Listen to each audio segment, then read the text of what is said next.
तलाठी भरती 2026 चे फॉर्म भरणं सुरू झालेले आहे, परंतु तलाठी या पदासाठी नेमकी काय कामं करावी लागतात, तलाठीचं वर्क प्रोफाईल कसं असतं, कामाचं स्वरूप कसं असतं, याच्याविषयी मी डिटेल माहिती आजच्या या व्हिडिओमध्ये देणार आहे. म्हणून तुम्हाला हा व्हिडिओ शेवटपर्यंत पूर्ण बघायचा आहे. बघा, आजच्या या व्हिडिओमध्ये आपण पाहणार आहोत की तलाठी या पदाला नेमकं काम काय असतं, त्याच्या जबाबदाऱ्या काय असतात. सोबतच तलाठीला दररोज म्हणजे डेली गावावर जावं लागतं का, ज्याला आपण त्याला सज्जा असतो, त्याला जे काही दिलेलं असतं ऑफिस, तर त्याच्यावर डेली जावं लागतं का, त्याची कार्यालयाची वेळ काय म्हणजे ऑफिस टाइम काय आहे त्याचा, तलाठीच्या एका दिवसाचे वर्क प्रोफाईल डेली रुटीन नेमकं कशा पद्धतीने असतं, सोबतच तलाठीच्या कामावर किती वर्क प्रेशर असतो, वर्क लाईफ बॅलन्स असतो का, हे पद कोणासाठी योग्य आहे, या नोकरीचे फायदे आणि आव्हाने नेमके काय आहेत, आणि पुढील परीक्षेच्या अभ्यासासाठी काही वेळ वगैरे मिळतो का नाही तलाठी झाल्यावर, याच्याविषयी मी तुम्हाला डिटेल माहिती सांगणार आहे. सध्या मित्रांनो, तलाठीची एक चांगली जाहिरात आलेली आहे आणि यावेळी एमपीएससी कडे गेलेली एक नवीन पॅटर्न थोडा इंट्रोड्यूस केलेला आहे. हा नवीन पॅटर्न जरी असला तरी इग्नाइटची संपूर्ण टीम एमपीएससी पॅटर्नची जी आहे तर ते एकरूप आहे. सर्व एक्सपर्ट फॅकल्टी, सर्व विषयाला तुम्हाला एक्सपर्ट बघायला मिळणार आहे. सोबतच मित्रांनो, याच्यामध्ये महाराष्ट्रात आपण पहिल्यांदाच प्रिंट करू शकतील अशा नोट्स ज्या आहेत तर त्या देणार आहोत मित्रांनो. म्हणजे तुम्ही जर या पाहिल्या बघा, अशा पद्धतीने या प्रिंटेबल नोट्स प्रत्येक टॉपिकच्या, प्रत्येक विषयाच्या, फॉर एक्झाम्पल बघा, हा जॉग्राफीच्या या नोट्स इथं पाहायला मिळतील बघा, या जॉग्राफीच्या नोट्स, पुन्हा या हिस्ट्रीच्या नोट्स, या फिजिक्स केमिस्ट्रीच्या नोट्स, त्या पहिले आपण काहीतरी बायोच्या पाहिलं त्या, अशा पद्धतीने तुमचे जे सर्व विषय आहेत जीएचचे सर्व विषयांचे अशा पद्धतीने प्रिंटेड नोट्स तुम्हाला महाराष्ट्रात फ्री मिळणार आहेत आपल्या बॅच सोबत. बॅचच्या प्रत्येक विद्यार्थ्याला या नोट्स मिळणार आहेत. तो प्रिंट पण जे आहे तर ते करू शकतो. आजच इग्नाइट अकॅडमीचं ऍप्लिकेशन डाउनलोड करून तुम्ही या बॅचला एनरोल केलं पाहिजे. सगळ्यात आधी तलाठी पदाचं कामाची वेळ नॉर्मलच असते प्रत्येकाची, जशी 9:45 सकाळी असते आणि 6:15 पर्यंत जे आहे तर ते इथं पाहायला मिळते आपल्याला. ओके 6:15 पर्यंत पाहायला मिळते आणि शनिवार रविवार सुट्टी असते यांना पण. शनिवार रविवार सुट्टी असते. महाराष्ट्र शासनाचे जे बाकीचे कर्मचारी असतात त्याच पद्धतीने तलाठीला पण शनिवार रविवार सुट्टी असते. 9:45 ते 6:15 पर्यंत त्यांचं कार्यालयीन वेळ असते. कधी सकाळी लवकर जावं लागतं, कधी सायंकाळपर्यंत थांबावं लागतं, ते डिपेंडिंग ऑन द वर्क, ते तशा गोष्टी असतात. मात्र तलाठी हे पद महसूल, कायदा, सुव्यवस्था या अत्यावश्यक सेवेशी संबंधित आहे. त्यामुळे ज्यावेळी नैसर्गिक आपत्ती आली, पूरजन्य परिस्थिती असेल किंवा इतर तातडीच्या कामाच्या वेळी त्यांना जास्त वेळ थांबून देखील काम करावं लागू शकतो. आणि तलाठीला कधी कधी थांबावं पण लागतं, कारण की आता समजा कर्जमाफी झाली वगैरे, त्यावेळी त्यांचे कामं वाढून जातात. आता गावावर दररोज थांबावं लागतं का, तुम्हाला दिलेला जो सज्जा असतो त्याच्यावर दररोज थांबावं लागतं का, तर तसं नसतं मित्रांनो. याच्यासाठी तलाठीला दररोज एका सजेवर किंवा गावात जाऊन बसण्याची सक्ती नसते आणि याच्यामुळे बरेच तलाठी काही फायदाही घेतात, काही जातच नाही गावात. तर बघा काय असतं, समजा तुम्हाला दोन गावं दिलेली आहेत, तलाठीची 2 गावं दिलेत, मग तुम्ही ठरवू शकतात सोमवार मंगळवार एका गावाला, बुधवार गुरुवार एका गावाला आणि शुक्रवारी तहसीलला जायचं, काही तालुक्याच्या ठिकाणी तुम्हाला तिथं जावं लागतं. तर ते अशा पद्धतीने तुमच्या पद्धतीने तुम्ही जे आहे तर ते डिसाईड करू शकतात.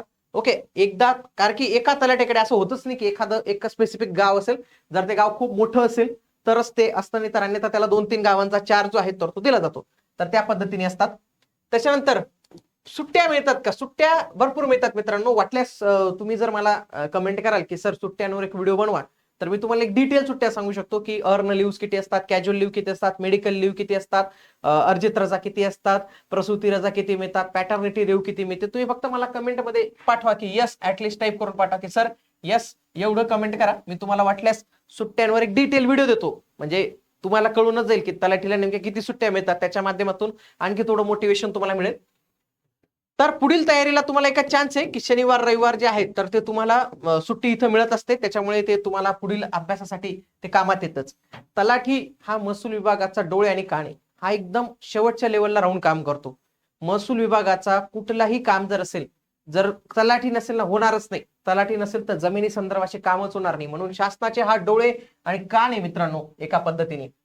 बघा, जे काही राज्य शासन असतं ते काय वरून काय ते गरुडासारखे झेप घेऊन सगळं बघू नाही शकत ते. ओके, तर तसं नाही होऊ शकत. त्याच्यासाठी हा तलाठी हा कर्मचारी असतो जो ग्राउंड लेवलवर काम करतो. याच्याकडे अनेक जे आहेत तर ते कामं असतात. फॉर एक्झाम्पल, सध्या गावाचे जे नमुने असतात 1 ते 21 ते सर्व गावाचे नमुने काढून देण्याचं काम तो करतो. सध्या महाभूमी प्रणाली आहे, ज्या अंतर्गत 7/12 असतो, जमिनीचा मालकी हक्क आणि पिकाची नोंद. 8 असतं ज्याच्यावर वहिवाटदार आणि एकूण जमिनीच्या धारकांची नोंद असते. गाव नमुना क्रमांक 6 फेरफार रजिस्टर, खरेदी विक्री, वारसा नोंद, वाटणीपत्र, कर्जाचा बोजा, आत्ता नोंद. या महाभूमी पोर्टलला पण आता त्याला अपडेट जे आहे तर ते करावे लागते. सोबत जे गायरान आणि गावठांच्या जमिनी असतात गावाच्या, तर त्यांच्यावर अतिक्रमण होतं बऱ्याच वेळी, तर ते अतिक्रमण रोखण्याचं काम, ते अतिक्रमण झाल्यावर अहवाल देण्याचं काम या तलाठी जे आहेत तर ते त्यांच्यावर येऊन लागतं इथं.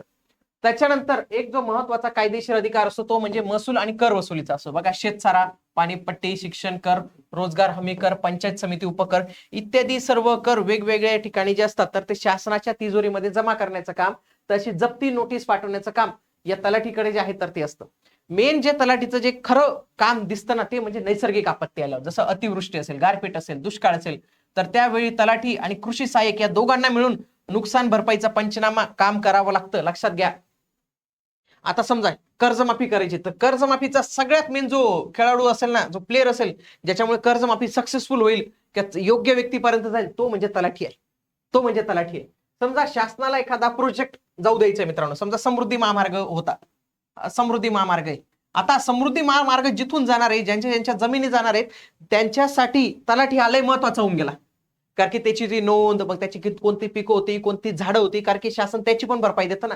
त्यावेळी तलाठी लगेच रोलमध्ये येतो, म्हणजे तलाठीचं लय महत्व वाढून जातं. समजा आता शक्तीपीठ महामार्गाचं काम चालू असेल, मग शक्तीपीठ महामार्ग ज्या ज्या भागातून जाईल, ज्या शेतकऱ्यांच्या जमिनी जातील, त्यांच्या नोंदी अद्यावत करायचं काम. त्याच्यानंतर तिथं सांगितलेलं असतं, तलाठी तुम्ही जाऊन बघून या की यांची काय काय असतं. काही मोठी झाडं असतात लावलेली, त्याचे शासन डायरेक्ट पैसे देतं शेतकऱ्यांना मोठे प्रोजेक्ट गेल्यावर. तर अशा वेळी तलाठीला खूप मोठं महत्व येतं. आलं लक्षात तुम्हाला? ई पीक पाहणी असते, खरीप पीक, रब्बी हंगाम, शेतकऱ्यांनी घेतलेल्या 7/12वर ऑनलाईन नोंदणी करणे, पीक कर्ज वगैरे असतं, तर त्यावेळी कामात येतं. त्यासोबतच त्याच्याकडे काही प्रमाणपत्र देण्याचे पण अधिकार असतात. जसं की बघा, शैक्षणिक प्रवेशासाठी तलाठी उत्पन्नाचा दाखला देतो. त्याच्यानंतर आपण त्या उत्पन्नाच्या आधारावर, लक्षात घ्या, पुढे नॉन क्रिमिलियर काढतो. NCL जे निघतं त्याच्यासाठी आधी उत्पन्नाचा दाखला काढावा लागतो. आता खूप साऱ्या शासनाच्या स्कीम घेण्यासाठी उत्पन्नाचा दाखला काढावा लागतो. हा उत्पन्नाचा दाखला तलाठी जे आहे तर ते देतो, ज्याच्यामध्ये वार्षिक कुटुंबाच्या उत्पन्नाची खात्री करण्याचं त्याच्याकडे काम असतं. रहिवासी दाखला आता काही तलाठी देत नाही, हे रहिवासी ऍक्च्युअली दाखले, पण तरी पण रहिवासी दाखला, जेव्हा मी लहान होतो त्यावेळी मी रहिवासी दाखला घ्यायला तलाठीकडेच जायचो. ओके. जातीचा दाखला अहवाल असतात, काही नॉन क्रिमिलियरचे अहवाल असतात, तर या संदर्भाची कामं त्याच्याकडे जे आहेत तर ते येतात. तो फर्स्ट रिस्पॉन्डर असतो आपत्कालीन स्थितीत. जसं की नैसर्गिक आपत्कालीन असेल तर त्यालाच पहिले फोन जातो की तिथं आलेले तुम्ही घटनास्थळी जाऊन, पहिली भेट जो आहे तर तो आपल्याला तलाठी स्थिती जाताना दिसतो. तो तातडीने पंचनामा करतो की किती नुकसान झालेलं आहे, कारण की शासनाला त्या पद्धतीने भरपाई द्यावी लागते. त्याच्यानंतर सानुग्रह अनुदान प्रस्ताव असतो, शासनाकडून मिळणाऱ्या आर्थिक मदतीसाठी फाईल तयार करण्याचं काम या तलाठीकडे असतं. कायदा सुव्यवस्था निवडणुकांच्या दरम्यान तलाठीला काम लागतं. सध्या महाराष्ट्रात SIR ची प्रक्रिया चालू आहे, SIR. आता माझे बरेच तलाठी मित्र आहेत, तर त्या तलाठी मित्रांना फोन लावला की थोडं कामाबद्दल सांगा. ते म्हणे ते BLOचं सुपरविजन पण आमच्याकडे जे आता जे काही BLO असतात, शिक्षक BLO असतात बा, शिक्षकांना BLOचं काम असतं, तर त्याच्यावर सुपरविजन करण्याचं काम या SIR प्रक्रिये अंतर्गत तलाठीकडे सध्या आहे. तर तलाठीला ती पण जे आहे तर ती कामं करावी लागतात निवडणुकीच्या काळासंदर्भात, त्यावेळी असतात. ती नोंदी अपडेट करण्याचं काम सध्या स्पेशल इंटेन्सिव्ह रिव्हिजन याचं काम चालू आहे सध्या. तर त्यावेळी सध्या तलाठ्यांकडे हे पण कामं चालू आहे, SIR ची कामं तलाठी आणि शिक्षक या वर्गांकडे जोरात चालू आहे. ओके. जनगणनेची आणखी पुन्हा कामं सुरू होतील. अशी बरेच कामं जी आहेत तर ती तलाठ्यांकडे जे आहेत तर ती होत असतात मित्रांनो. म्हणजे तलाठ्यांना ही सगळं कामं करावी लागतात. काम करताना एक चांगला आनंद असतो कारण की तुम्ही अशा पद्धतीची कामं करतात, कारण की ग्रामीण भागाचा तुम्ही एक कण आहेत.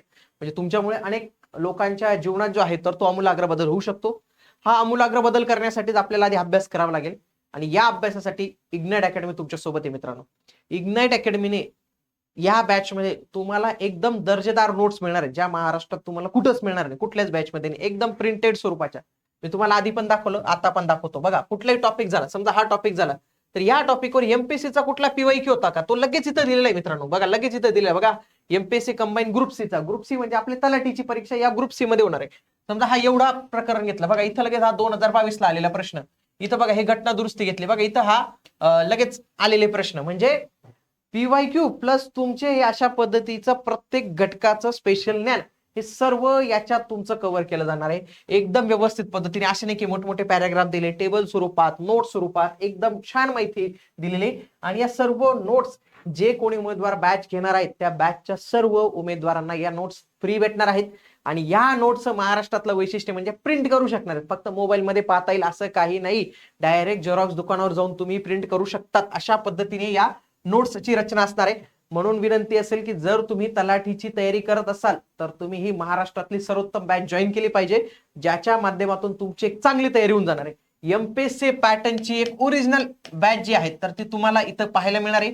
सर्व एक्सपर्ट फॅकल्टीज तुम्हाला पाहायला सध्या 50% ऑफ चालू आहे. फक्त 3000 तुम्हाला ही प्रिलिमची बॅच जी आहे तर ती मिळणार आहे. आजच इग्नाइट अकॅडमीचं ऍप्लिकेशन डाउनलोड करून तुम्ही या बॅचला एनरोल करू शकतात. सोबतच तलाठी भरतीच्या बऱ्याच लोकांना अभ्यासक्रमच माहित नाही, त्याची पीडीएफ जर पाहिजे असेल मला फक्त कमेंटमध्ये पीडीएफ टाईप करा. त्या पीडीएफची लिंक मी तुम्हाला कमेंटच्या पिन मध्ये उपलब्ध करून देतो, पिन कमेंट मध्ये उपलब्ध करून देतो. ठीक आहे मित्रांनो, भेटूया पुढील व्हिडिओमध्ये. तोपर्यंत जय हिंद, जय महाराष्ट्र, धन्यवाद.